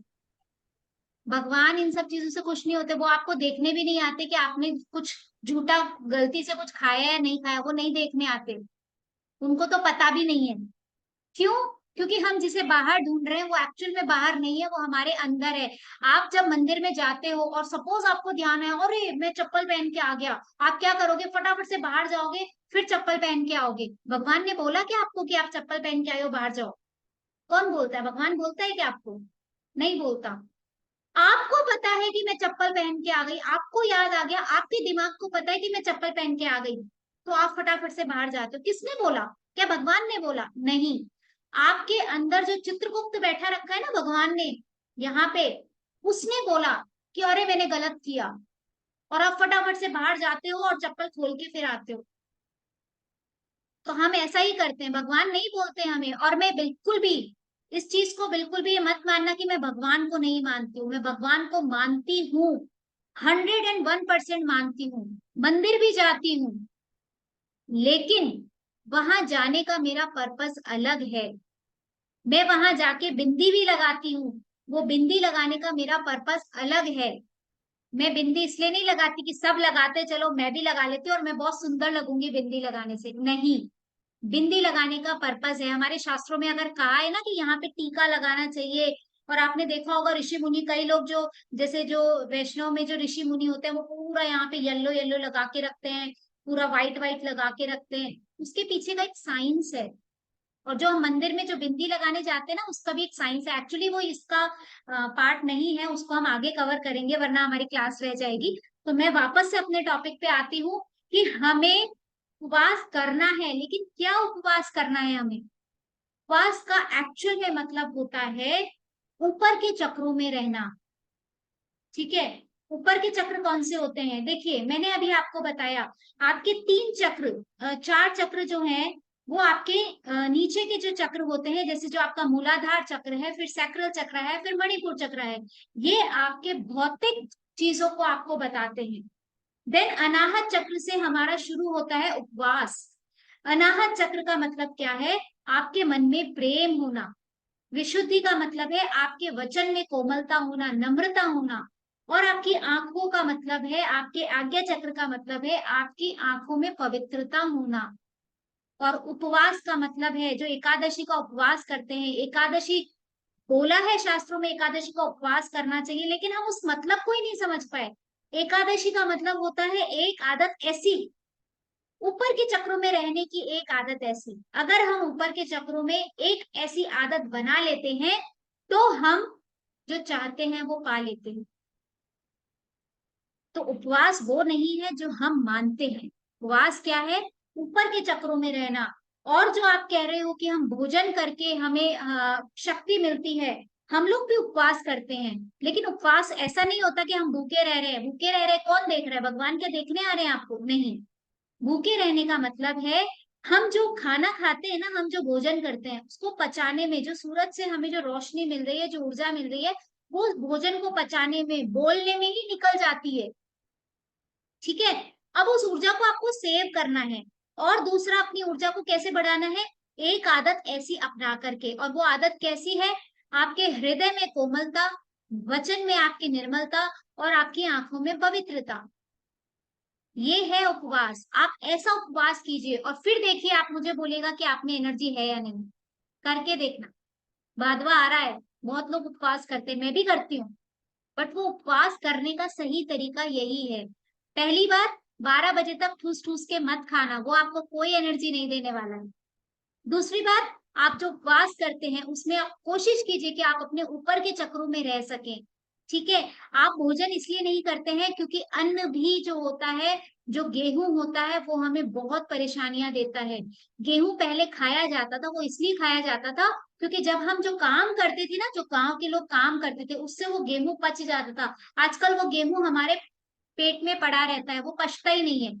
और वो हमारे मोटापे को बढ़ा रहा है और वो हमें तकलीफ दे रहा है। तो जो मैंने 5 चीजें बताई थी, पांचवा उसमें गेहूं भी है। कम खाइए, मैं नहीं कह रही हूँ आप गेहूं बिल्कुल छोड़ दीजिए। कम खाइए। कोशिश कीजिए गेहूं से आप धीरे धीरे और दूसरे अन्न के तरफ चले जाएं। गेहूं कम कीजिए। ठीक है। तो ये कुछ चीजें ऐसी हैं जो आपको करनी है। आपको करना क्या क्या है? वो 5 चीजें जो मैंने बताई, कोशिश करना है उनको छोड़ने का। दूसरा, आपको उपवास करना है, ध्यान करना है। ध्यान से जोड़ने की जिम्मेदारी मेरी है। अगर आप मेरे साथ चलते हैं और अगर आप अपनी जिम्मेदारी मुझे देते हैं कि मैम हमें इस जगह पहुंचना है, आपके ऊपर जिम्मेदारी है, तो उपवास तो मेडिटेशन तक, ध्यान तक लेके जाना मेरा काम है। दूसरी चीज जो आपको करनी है, वो आपको उपवास करना है। उपवास का मतलब है अपने ऊपर के चक्रों में रहना है। वो जरूरी नहीं है कि आप भूखे रह करके ही करें। आप खाना खाइए, जो मैंने बताया उसको नहीं खाइए, कम खाइए, और ऊपर के चक्रों में रहिए। ऊपर के चक्रों में आपका हृदय कोमल होना चाहिए। आपके मन में आपकी जो विशुद्धि है वो साफ होनी चाहिए, कोमलता होनी चाहिए, और आंखों में पवित्रता होनी चाहिए। बस इस एक आदत को अपना लीजिए, एक आदत ऐसी, एकादशी। ठीक है। तो हमें भगवान को खुश करने की जरूरत नहीं है, हमें खुद के अंदर वो बदलाव लाने की जरूरत है, जिसकी वजह से हम अपनी जो रेगुलर लाइफ है उसको हम अच्छा बना सकें। ठीक है। देन आता है, मैं आपको चक्रों के बारे में बता देती हूँ। हमारे 7 चक्र जो होते हैं, अब मैं आपको उनसे रिलेटेड बीमारियां बता देती हूँ। ठीक है। जो मूला, अब ये भी आपको लिखने की जरूरत नहीं है, धीरे धीरे करते करते आपको अपने आप याद हो जाएगा। मूलाधार जो चक्र होता है वो हड्डियों से रिलेटेड होता है, जॉइंट से रिलेटेड होता है। घुटने में दर्द है, स्लिप डिस्क है, जॉइंट पेन है, हड्डी से रिलेटेड कोई भी इश्यू है, वो आपका मूलाधार चक्र अगर आपका हील रहेगा तो आपको इस तरह की कोई भी प्रॉब्लम नहीं होगी। स्वादिष्ठान चक्र जो आता है, उसके ऊपर जो होता है नाभि से 3 उंगल नीचे, वो आपका होता है इंटेस्टाइन के लिए। आपके पेट से रिलेटेड, आपका पेट दुखता है, पेट साफ नहीं होता है, कॉन्स्टिपेशन रहता है, गैस्ट्रिक प्रॉब्लम रहती है, यूरिनरी प्रॉब्लम रहती है, प्रोस्टेट की प्रॉब्लम रहती है, ये सब आपके स्वादिष्ठान चक्र अगर आपका बैलेंस रहता है तो आप इन सब प्रॉब्लम से दूर कर सकते हैं।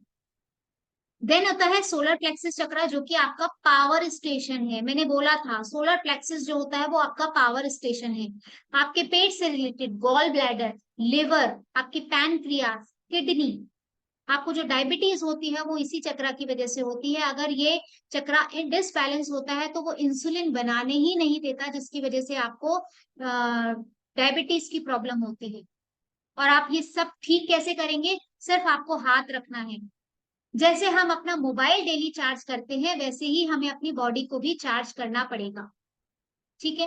देन आता है अनाहत चक्र। अनाहत चक्र जो होता है वो आपके हार्ट के लिए, आपके लंग्स के लिए, आपके बीपी के लिए, बीपी की बहुत लोगों को प्रॉब्लम रहती है, वो अपना अनाहत चक्र हील करो, आपका बीपी नॉर्मल हो जाएगा, ये मैं आपको बोल रही हूँ, गारंटी। विशुद्धि चक्र जो होता है, जो यहाँ पे होता है, ये आपके थायराइड के लिए होता है बेसिकली। आपका अगर थायराइड बैलेंस हो जाता है, आप 21 दिन, जो मैं आपको पेन किलर, जो मैं 21 दिन आपको जो मेडिसिन देने वाली हूँ सेल्फ हीलिंग करने से, आप देख लीजिएगा थायराइड आपका 21 डेज के अंदर आप टेस्ट करवा लेना और मुझे लिख देना कि अगर आपके टेस्ट में चेंजेस नहीं आते हैं तो आप मुझे लिख देना, मैसेज कर देना कि मैम कोई फर्क नहीं पड़ा, आप गलत बोल रहे थे। आपका जो फूड पाइप है, फूड पाइप से रिलेटेड जो प्रॉब्लम है, वो भी आपके विशुद्धि चक्र से ही रिलेटेड होती है। आपको दवाई कम नहीं करनी है, मैंने आपको बोला आप सेल्फ हीलिंग कीजिए। अगर आपके किसी को थायराइड है, आप थायराइड की दवाई बंद मत कीजिएगा, आप सेल्फ हीलिंग कीजिए। 21 दिन बाद आप डॉक्टर के पास जाइए, टेस्ट करवाइए, वो खुद बोलेगा कि आपका जो दवाई का जो रेशो है वो कम करना पड़ेगा, वो खुद अपने आप कम कर देगा और धीरे धीरे वो आपकी दवाई बिल्कुल बंद हो जाएगी। हम लोगों ने एक को हीलिंग दी थी 1 महीना, उनका थायराइड जो था वो 89 था। 89 किसे कहते हैं, जबकि थायराइड जो होना चाहिए वो 5 के अराउंड होना चाहिए, 5 से कम ही होना चाहिए, उनको 89 था। उन्होंने 1 महीने योगा किया और उन्होंने 1 महीने उनको हीलिंग दी, 21 दिन उनका थायराइड नॉर्मल आ चुका था। ये पावर है। ये सब बातें मैं आपको इसीलिए बताती हूँ जिससे जब आप खुद करेंगे तो आप उस पूरे फेथ के साथ, पूरे ट्रस्ट के साथ कर पाए, और जब आपके हाथों से ये सब होने लगेगा ना, आपका ट्रस्ट धीरे धीरे बढ़ने लगेगा। ठीक है। तो ये है आपका विशुद्धि चक्र। आज्ञा चक्र पे आते हैं। आज्ञा चक्र है जैसे आपकी आंखों पे अगर चश्मा है, कानों की प्रॉब्लम है, साइनस की प्रॉब्लम है, ब्रेन की प्रॉब्लम है, मोतियाबिंद है, आंखों की प्रॉब्लम है, तो आपका आज्ञा चक्र उस चीज के लिए रिस्पॉन्सिबल है। और नेक्स्ट आता है सहस्त्रार चक्र। सहस्त्रार चक्र जो होता है वो स्पिरिचुअल चक्र है। आपके स्पिरिट गाइड्स जो होते हैं, अब आप बोलेंगे स्पिरिट गाइड्स कौन होते हैं, एंजल्स कौन होती हैं, वो मैं आपको कोशिश करूंगी कि एंजल हीलिंग का कोर्स लेके आऊं और मैं आपको उसके बारे में पूरा बताऊं। एंजल्स जो होते हैं वो हमेशा हमारे साथ होते हैं, 2 एंजल्स हमारे शोल्डर्स पे हमेशा होते हैं, और हम लोग प्रैक्टिकली, मैं आपको बता रही हूँ, बहुत बार एंजल्स की हेल्प लेते हैं। 3rd लेवल में आपको एंजल का मतलब जो सिंबल दिया जाता है वो एंजल का सिंबल होता है, वो सूक्ष्म जगत का सिंबल होता है, जो कि आपको 3rd लेवल में दिया जाता है। तो अगर आप आगे करते हैं तो आपको वो एंजल्स की एनर्जीज को भी फील करने का मौका मिलता है। तो एंजल्स जो होती हैं वो हमारे यहाँ पे बैठी होती हैं, जो हमारे सहस्त्रार चक्र से कनेक्टेड होती हैं, और वो हमें हेल्प करती हैं। तो जो हमारा सहस्त्रार चक्र होता है वो बेसिकली एक स्पिरिचुअल चक्र होता है। ठीक है। देखिए, हमारी बॉडी में जो एक मोबाइल होता है ना, उसमें बहुत सारे फंक्शंस होते हैं, सबको पता है, लेकिन हमें क्या पता है, हमें गूगल चलाना पता है, व्हाट्सएप चलाना पता है, और हमें 2-3 एप्लीकेशंस आती है, बस हम उसके फंक्शंस को जानते ही नहीं। सेम वैसे ही हमारी बॉडी में बहुत सारी शक्तियां हैं, हम उन शक्तियों को नहीं जानते हैं अभी तक, और जब हम इन शक्तियों को पहचान जाते हैं, जान जाते हैं, तब हमें एक्चुअल में पता चलता है कि हम क्या कर सकते हैं और क्या नहीं कर सकते। इस क्लास में जितने लोग हैं, बहुत से लोगों ने देखा भी है प्रैक्टिकल, सुनीता दी को करते हुए देखा है, मुझे करते हुए देखा है, हम लोग जो करते हैं, अभी इस क्लास के सेशन के स्टार्टिंग में भी बोला था, ये जादू नहीं है, ये एक्चुअली वही शक्तियां हैं जो हमने सिद्ध की हैं। और अगर आप भी करना चाहते हो, बस मुझे सिर्फ इतना सा बोलो, मैम मैं करना चाहती हूँ, बस आगे लेके चलने की जिम्मेदारी हमारी। ठीक है। तो अभी 1st 2nd लेवल में जो मैं आपको मेडिसिन दूंगी वो आपको खानी पड़ेगी, कड़वी है बट खानी है। ठीक है। तो ये था हमारे 7 चक्रास। देन मैं आती हूँ हमारे ऑरा के ऊपर। देखिए, मैंने आपको अभी थोड़ी देर पहले बताया था कि हमारे भी एक और एक फील्ड होती है, हमारे बॉडी के चारों तरफ एक ऑरा होता है जिसको इलेक्ट्रॉनिक मैग्नेटिक फील्ड कहते हैं। ठीक है। इस इलेक्ट्रॉनिक मैग्नेटिक फील्ड में बहुत सारे पैचेस होते हैं अगर हमारा ऑरा खराब है। ऑरा खराब है ये कैसे पता चलता है, देखिए, जो रेकी साधक होता है उसे दिखाई देता है, वो उस ऑरा को देख, किसी का शोर आ रहा है कहीं से, कोई अनम्यूट है क्या, प्लीज सब म्यूट कर लीजिए खुद को। सिमरन, सिमरन म्यूट कर लीजिए। तो देखिए, मैंने आपको क्या बोला कि ऑरिक फील्ड होता है, ऑरिक फील्ड जो होता है ना, वो हर किसी चीज में होता है, हर किसी पर्सन में होता है, एनिमल में होता है, लिविंग में होता है, नॉन लिविंग में होता है। वो हमारे बॉडी गार्ड की तरह होता है। आपने भगवान महावीर के पीछे एक भामंडल देखा होगा, गौतम बुद्धा के पीछे एक भामंडल देखा होगा। ये सब क्या है? ये उनका ऑरिक फील्ड है। आपने देखा होगा कि कई ऋषि मुनि ऐसे होते हैं जिनके पास बैठना हमें बहुत अच्छा लगता है, हम उनको छोड़ के नहीं जाना चाहते। और कई बार हमारे सामने कुछ लोग ऐसे आ जाते हैं जो हमें इतने मतलब ऐसा लगता है, अरे यार तू जा ना यहाँ से, तेरे साथ बैठना मुझे अच्छा नहीं लग रहा। क्यों? क्योंकि उनका ऑरा और आपका ऑरा मैच नहीं खा रहा। अगर आपका ऑरा खराब है ना, तो आपको खराब लोग बहुत अच्छे लगेंगे, आपकी उनसे उन लोगों से बहुत पटेगी। लेकिन अगर आपका ऑरा अच्छा है ना, तो आपके ऑरा उन्हीं लोगों को अट्रैक्ट करेगा जिन लोगों के साथ में आपको रहना अच्छा लगता है। तो ये सब क्यों होता है? हमारे ऑरा की वजह से होता है। जिनके साथ में हमारा ऑरा मैच करता है ना, उन लोगों के साथ में हमारी बॉन्डिंग बहुत अच्छी होती है। और जिनके साथ हमारा ऑरा मैच नहीं करता, उनके उनके लिए तो हम हाथ जोड़ते हैं, भाई तू जा यहाँ से, पीछा छोड़ दे। होता है कई लोगों के संग ऐसा फील होता है हमें, हमें लगता है अरे यार ये क्यों आ गया, फिर वापस से आ गया, फिर पकाएगा। हम बोलते हैं कई लोगों के लिए ऐसा, है ना? तो वो हमारे ऑरिक फील्ड की वजह से होता है। हम उस ऑरिक, हमारा ऑरा और उसका ऑरा मैच ही नहीं कर पाता, और वो उसको दूर फेंकता है, पुश करता है। और इसलिए हमारे अंदर ये भावना आती है कि भाई तू जाए यहाँ से, मुझे जीने दे। ठीक है? उसी तरीके से जो बीमारियां आती है ना, वो भी हमारे ऑरा से ही हमारे अंदर आती है। ऑरा में कुछ लीकेजेस होते हैं, पैचेस होते हैं। हम लोग के बॉडी का जो ऑरा होता है ना, अभी जो हम लोग रेकी साधक है, हम लोग उस ऑरा को देख सकते हैं, और हम लोग देख करके बता सकते हैं कि इस इंसान में क्या बीमारी है। अभी जो आप लोगों का सेशन हुआ था, सुनीता दी ने भी बताया होगा। ठीक है? उसी तरीके से हम लोग बता सकते हैं कि सामने वाले में क्या बीमारी है, और हम उस बीमारी का इलाज करना भी जानते हैं। ठीक है? तो होता क्या है, जब आप रेकी सीखने लगते हैं तो आप भी धीरे धीरे ऑरा को देखना सीख जाते हैं, आप भी धीरे धीरे आपको भी वो ऑरा दिखाई देने लगता है। अब ये ऑरा, एक बात बताऊं आपको, ये ऑरा जो ऑरा के अंदर जो पैचेस होते हैं ना, वो सिर्फ हमारी बंद आंखें देख सकती है। आपकी खुली आंखों से आप वो चीज नहीं देख सकते, और ये किसी रिपोर्ट में नहीं आएगा। आपके सारे रिपोर्ट्स नॉर्मल आते हैं। कई बार आपने ऐसी चीज फील की होगी कि आपके सारे रिपोर्ट्स नॉर्मल आते हैं, फिर भी बॉडी में प्रॉब्लम है और डॉक्टर को प्रॉब्लम का पता नहीं चलता। दैट मीन्स वो जो प्रॉब्लम है, वो या तो आपकी कार्मिक है या फिर आपके ऑरा में है। कार्मिक जो होता है वो हम आपको 4th लेवल में सिखाते हैं कि कार्मिक कैसे पता करते हैं कि ये आपका कार्मिक है या आपके ऑरा में है। बट जो प्रॉब्लम्स होती है वो बेसिकली हमारे ऑरा में होती है, और उस प्रॉब्लम की वजह से ऑरा के अंदर पैचेस आ जाते हैं, लीकेजेस होने लग जाते हैं, जिसकी वजह से आपकी एनर्जी ड्रेन होने लग जाती है। और हमें लगता है कि यार, आपको लगता है कई बार जैसे कोई लोग आ जाते हैं और आप बोलते हैं अरे यार ये 2 घंटे से बैठा था, मेरे तो सिर में दर्द हो गया। क्यों? क्योंकि आपका ऑरा वीक है, भले ही पॉजिटिव है बट आपका ऑरा वीक है। सामने वाले का ऑरा नेगेटिव होते हुए भी बहुत हैवी है, और उसका ऑरा आपके ऑरा को फेस नहीं कर पाता है, और जिसकी वजह से आपको हेडेक होने लग जाता है, आपका मूड खराब हो जाता है। वो जैसे ही जाता है आपके अंदर चिड़चिड़ापन आ जाता है। ये उसी ऑरा फील्ड की वजह से होता है। ऐसा सब लोग फील करते होंगे, ऐसा कुछ करते हैं, सब लोग के साथ ऐसा होता है, फील करते हैं हम लोग ऐसा। वो इसी ऑरिक फील्ड की वजह से होता है, जो हमारे बॉडी के चारों तरफ होता है। ठीक है? तो आपके ऑरा में जो प्रॉब्लम है ना, आप जो शरीर है ना, उसकी जो प्रॉब्लम्स है वो साइंस ठीक कर सकता है।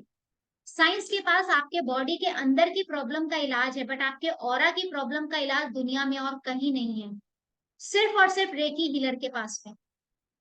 आपके जो पास्ट कर्मास होते हैं, उनकी जो प्रॉब्लम होती है, वो साइंस, वो डॉक्टर्स ठीक नहीं कर सकते। जो भूत पिशाच, जो आप कहते हैं ऊपरी हवा हो गई है, वो डॉक्टर्स के पास इलाज नहीं है। उसका इलाज कहाँ है? एक रेकी हीलर के पास में, या फिर जो साधक है, जो साधना करता है, जिसने अपने आप को पहचाना है, उसके पास में उस चीज का इलाज है, और किसी के पास में उस चीज का इलाज नहीं। ठीक है? तो अब आप खुद सोच लीजिए आप किस तरह के डॉक्टर बनने जा रहे हैं, और कल के बाद में आप वो डॉक्टर बन जाएंगे।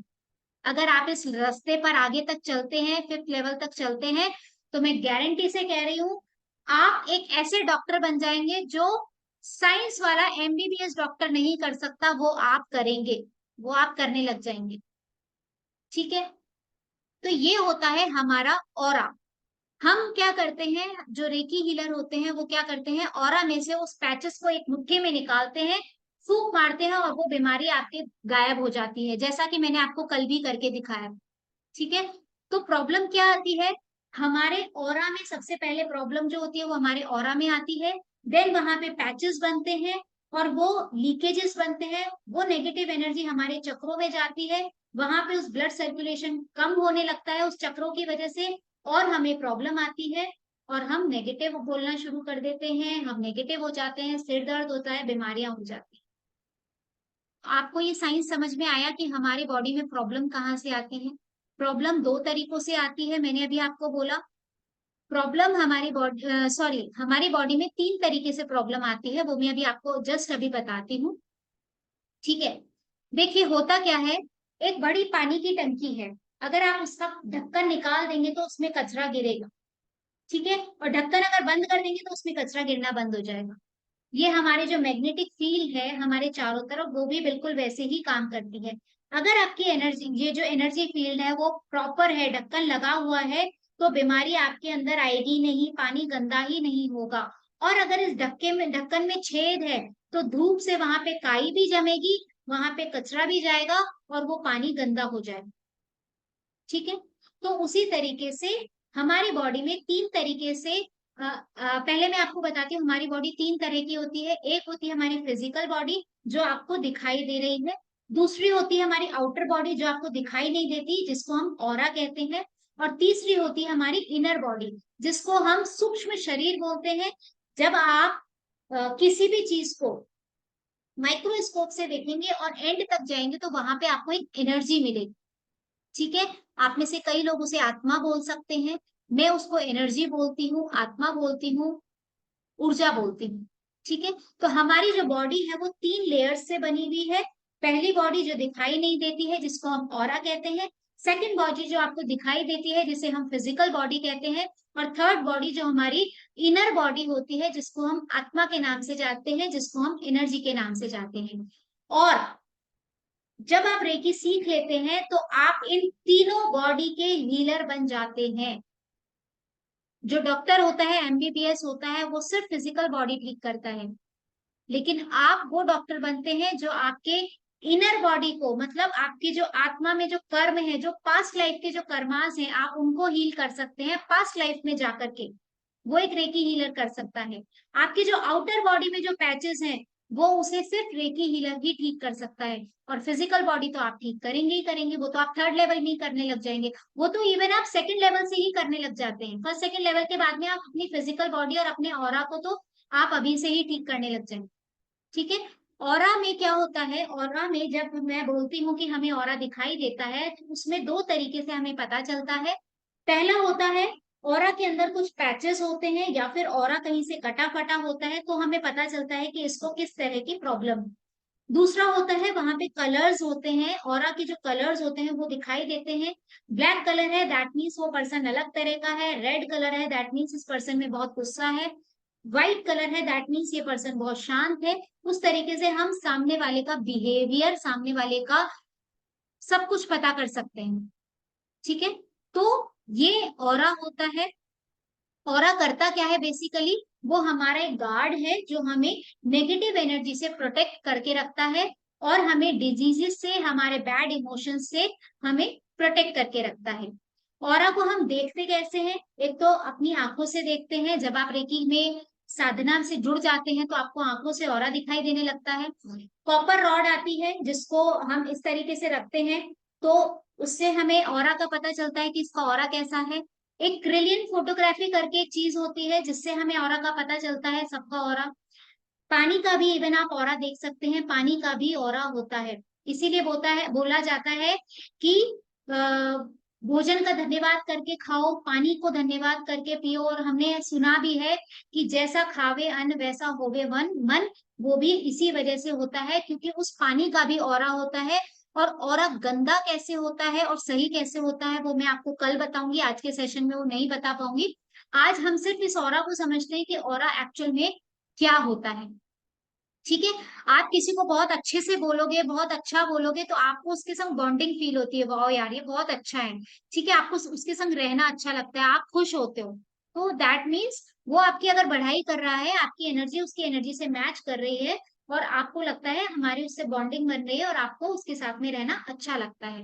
उसी तरीके से जब आप पानी को कुछ बोलते हो तो पानी भी वैसा ही रिएक्ट करता है। आप पानी को बुरा बोलोगे तो पानी वैसा रिएक्ट करेगा, आप पानी को अच्छा बोलोगे तो पानी वैसा रिएक्ट करेगा। और एक्चुअली मैं आपको बताऊं, पानी ही एक ऐसी चीज है, मतलब पूरी धरती पे पूरे ब्रह्मांड में 3 चीजें ऐसी है जो हम जैसा बोलते हैं वैसा सुनते हैं।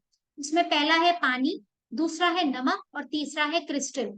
ये 3 चीजें ऐसी होती है जिसको हम जैसा बोलते हैं वो वैसा करता है।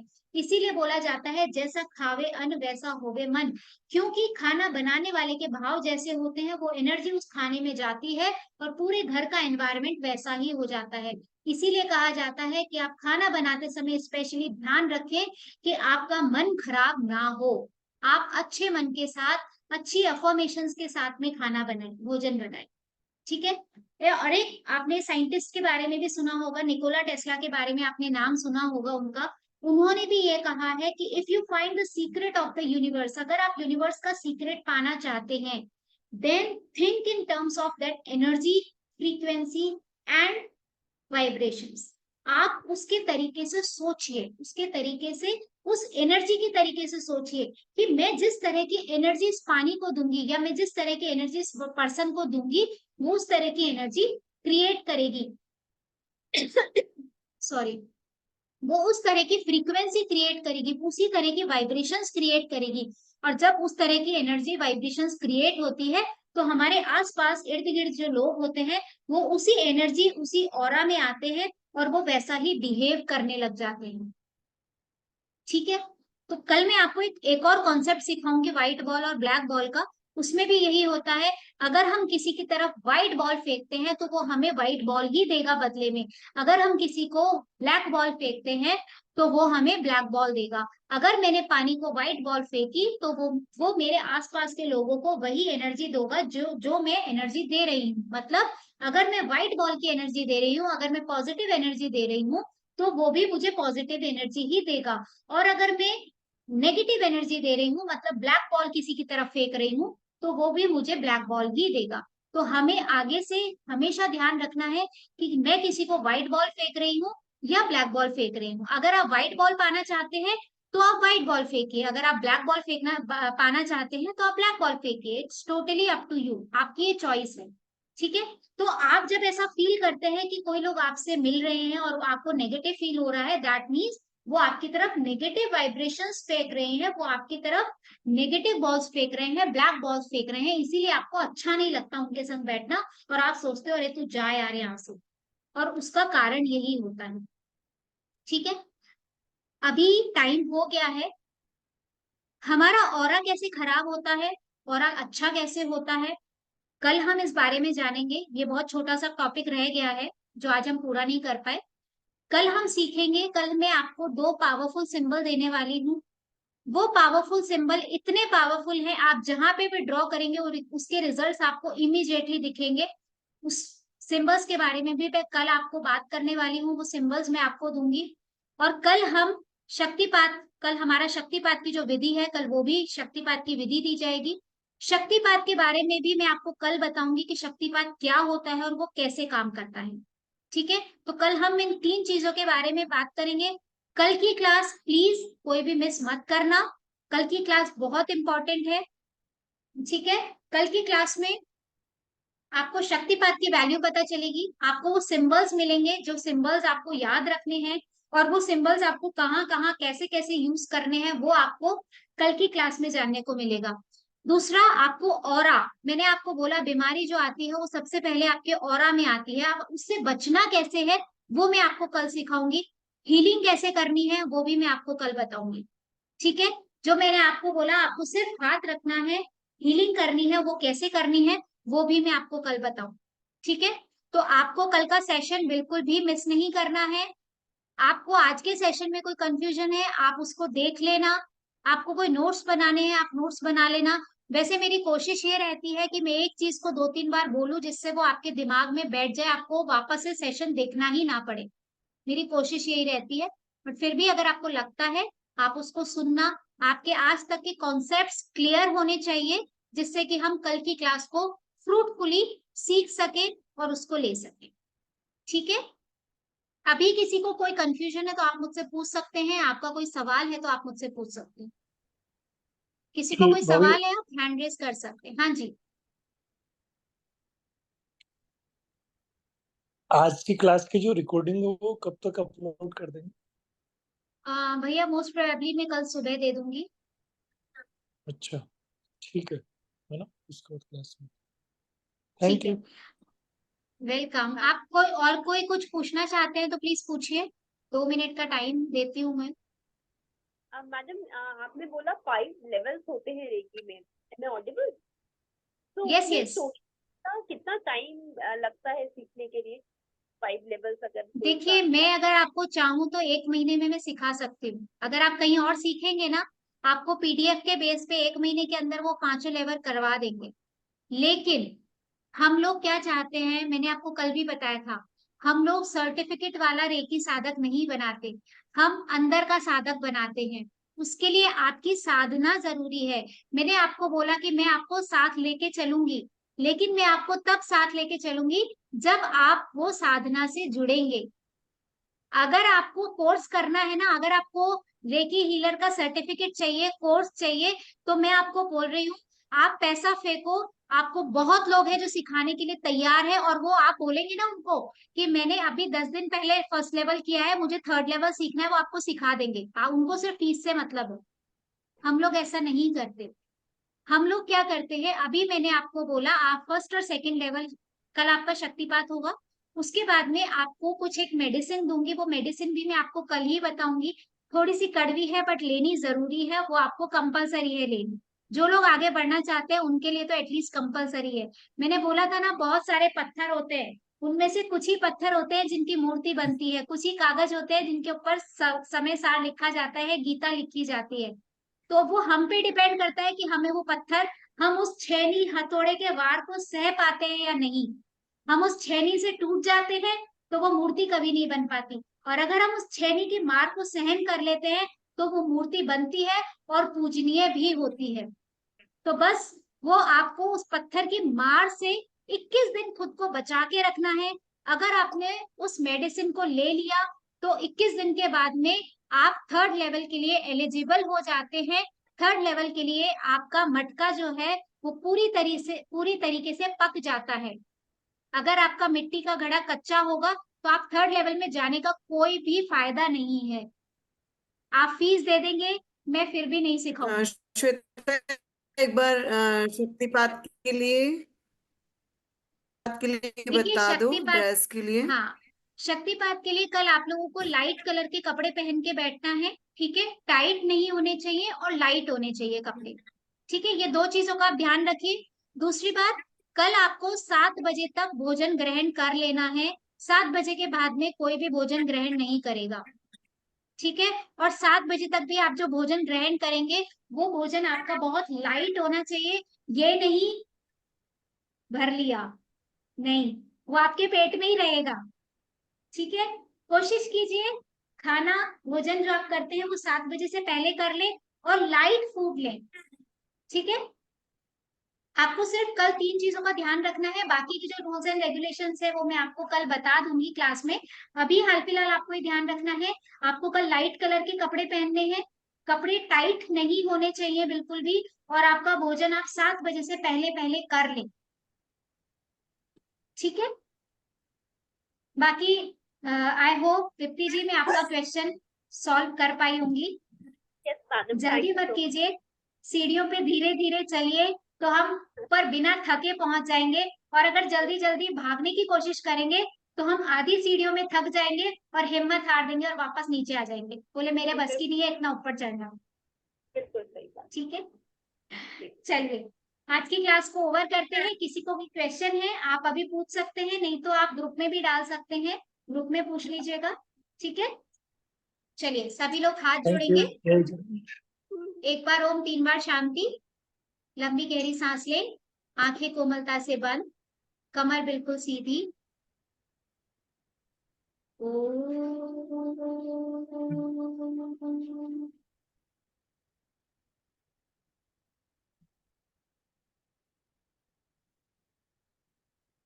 शांति। शांति शांति। हे मेरे परमपिता परमात्मा, हे रेखी ऊर्जा, आपका बहुत बहुत धन्यवाद। आज जितने भी लोग इस सेशन में जुड़े हैं, आप सबका भी बहुत बहुत धन्यवाद। आपके माता पिता का धन्यवाद, आपके परिवार का धन्यवाद कि उन्होंने आपको समय दिया इस विद्या को सीखने के लिए। उन सब का भी धन्यवाद और मेरा भी धन्यवाद। Thank you so much. जय जिनेन्द्र, जय श्री कृष्णा।